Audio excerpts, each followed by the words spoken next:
छात्रों का paper leak हो गया, जिसको लेकर के दिल्ली के जंतर मंतर पर आंदोलन, छात्रों पर पैलेट गन चले, छात्रों पर लाठियां चली, बच्चियों के कपड़े फाड़े गए, अलग अलग तरह से प्रताड़ित किए गए।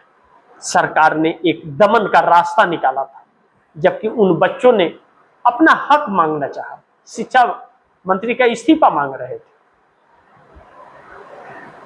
तो जिस मुद्दे को लेकर के शिक्षा मंत्री का इस्तीफा हो गया, नरेंद्र मोदी को धूल चाटना पड़ गया, वही पेपर लीक फिर हो गया, यूजीसी और नेट का फिर पेपर लीक, पेपर में गड़बड़ी हो गई, फिर से दोबारा पेपर का ऐलान हो रहा है।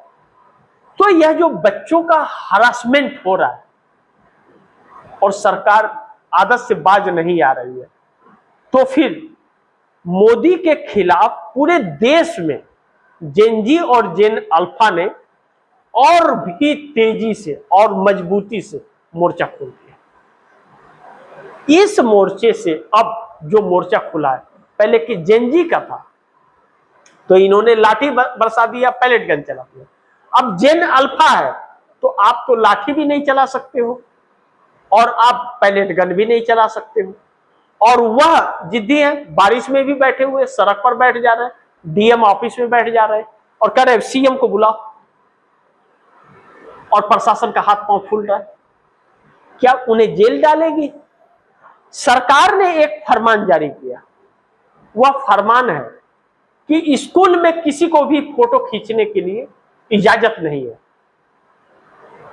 क्या हो रहा है नहीं हो रहा है, कोई फोटो नहीं खींच सकता।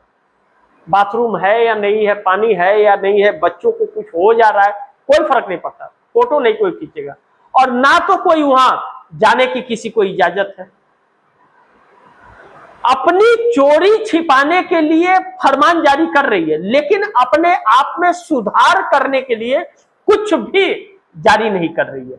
इससे और भी गुस्सा भड़क गया, और भी गुस्सा भड़क गया। अब बच्चों के साथ साथ उनके परिवार के लोग भी आ गए साथ। अभी तक तो बच्चे थे, अब परिवार के लोग आ गए। परिवार के लोग बच्चों को ले जाकर डीएम ऑफिस छोड़ दे रहे हैं, सड़कों पर बिठा दे रहे हैं, समझ लो। और बच्चे, जब बच्चे बोलते हैं तो दुनिया सुनती है, और इस वक्त दुनिया में लोग मोदी पर थूक रहे हैं।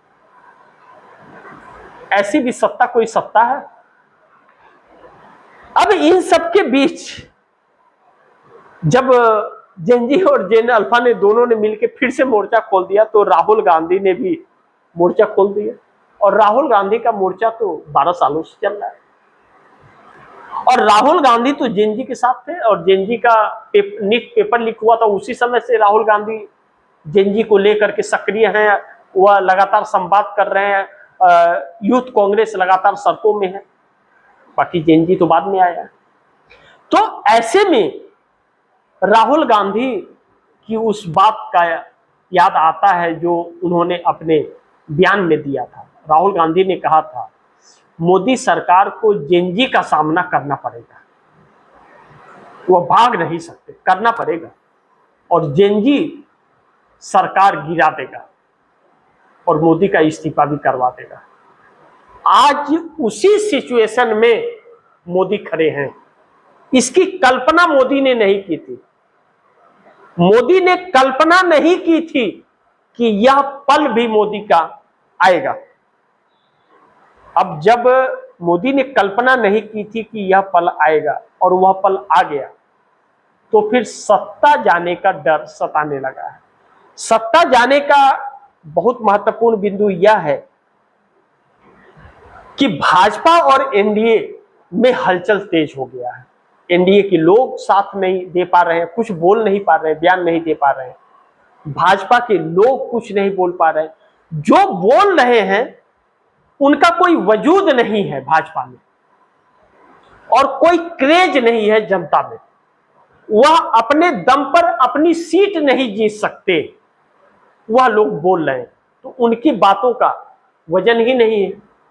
और जिसके बातों का वजन है और जिनका क्रेज है, वह सामने आ नहीं रहे हैं, और ना तो मोदी के साथ खड़े हैं, यानी कि अपने ही साथ छोड़ रहे हैं। ऐसे में मोदी सरकार का खेल खत्म होता हुआ नजर आ रहा है।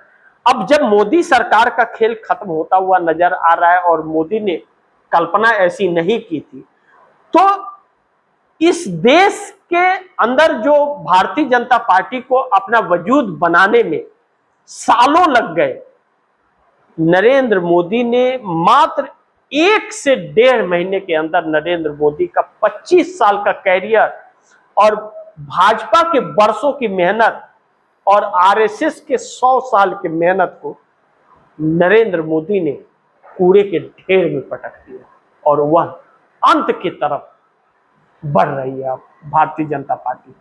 और आरएसएस को डर लग रहा है कि कहीं यह लोग मूव कर गए आरएसएस की तरफ, तो आरएसएस का भी पतन हो जाएगा। नरेंद्र मोदी इतिहास बनाने आए थे और खुद इतिहास बन करके रह गए। बाकी आप दर्शक क्या सोचते हैं, आप दर्शकों की क्या राय है, क्या सुझाव है, कमेंट बॉक्स में जरूर दीजिएगा। इस खबर को ज्यादा से ज्यादा शेयर कीजिए, अपने दोस्तों को भी कहिए आगे शेयर करें।